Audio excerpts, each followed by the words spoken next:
জীবনের শুরুতেই পরিবারের পর শিক্ষার্থীদের সামনে শিক্ষক শিক্ষিকারাই কিন্তু আদর্শের রোল মডেল।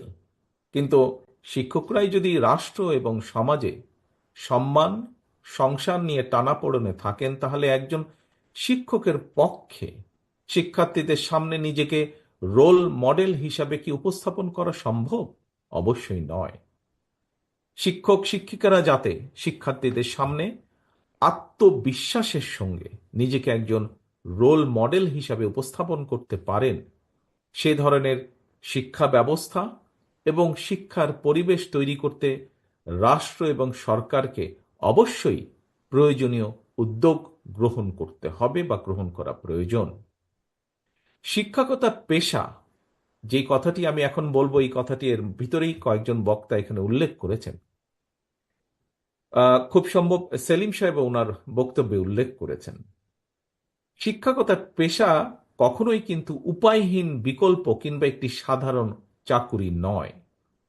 শিক্ষা দীক্ষায় মেধাবী মানুষটি যাতে শিক্ষকতা পেশাকেই আনন্দের সঙ্গে প্রথম অগ্রাধিকার হিসেবে বেছে নিতে আগ্রহী হয়ে ওঠেন, তেমন পরিবেশ নিশ্চিত করা রাষ্ট্র এবং সরকারের দায়িত্ব বলে আমি দৃঢ়ভাবে বিশ্বাস করি। সুতরাং অর্থনৈতিক সচ্ছলতা, স্বাচ্ছন্দ্যময় এবং সম্মানজনক জীবনের নিশ্চয়তা প্রদানের মাধ্যমে বিশেষ করে প্রাথমিক এবং মাধ্যমিক পর্যায়ে স্কুল শিক্ষকের চাকরিকে আরও প্রতিযোগিতামূলক এবং আকর্ষণীয় করে গড়ে তোলা প্রয়োজন। শিক্ষকদের কাছে একজন আদর্শ শিক্ষক কেন গুরুত্বপূর্ণ? এই প্রসঙ্গে বিশিষ্ট মনোবিজ্ঞানী ডক্টর গর্ডন একটি পর্যবেক্ষণের কথা বলেছেন। আমি সেই পর্যবেক্ষণটি আপনাদের সাথে সামনে খুব সংক্ষেপে তুলে ধরতে চাইছি। ডক্টর গর্ডন বলেছেন, শিশুরা যখন তাদের শিক্ষককে পছন্দ করে তখনই তারা সবচেয়ে ভালো শেখে এবং শিশুরা মনে করে তাদের শিক্ষকও তাদের পছন্দ করেন। সম্মানিত শিক্ষকবৃন্দ, স্বাধীনতা দিবস কিংবা বিজয় দিবস সহ প্রতি বছর বিভিন্ন জাতীয় গুরুত্বপূর্ণ দিবসে রাষ্ট্রীয় উদ্যোগে সমাজের বিভিন্ন শ্রেণী পেশার মানুষকে রাষ্ট্রপতি এবং প্রধানমন্ত্রী রাষ্ট্রীয় ভবনে আমন্ত্রণ জানিয়ে থাকেন, শুভেচ্ছা বিনিময় করেন। আমি এখানে আমার দলের সিনিয়র অনেক নেতৃবৃন্দ আজকে মঞ্চে উপস্থিত আছেন।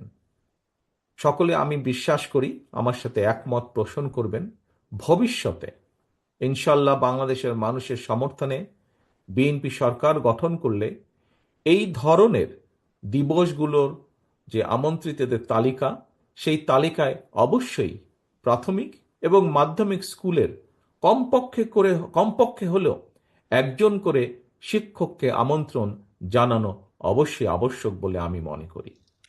কারণ এর একটি কারণ আছে, কারণটি আপনাদের সামনে তুলে ধরতে চাই আমি। কেন আমি এটি মনে করি? কারণ রাষ্ট্র এবং সমাজের বিভিন্ন ক্ষেত্রে শিক্ষার্থীরা তাদের রোল মডেল শিক্ষকদের সম্মানজনক অবস্থা এবং বিচরণ দেখতে পেলে সেটি অবশ্যই কোমলমতি শিক্ষকদের মনোজগতে একটি ইতিবাচক প্রভাব ফেলবে বলে আমার দৃঢ় বিশ্বাস, এবং সে কারণেই আমি এই প্রস্তাবটি আপনাদের সকলের সামনে উপস্থাপন করছি। শিক্ষক এবং শিক্ষার্থীদের মধ্যে একটি পারস্পরিক আস্থা এবং সম্মানের সম্পর্ক তৈরি করার যে পরিবেশ সৃষ্টির ক্ষেত্র, রাষ্ট্র সেখানে উদাসীন অবশ্যই থাকতে পারে না।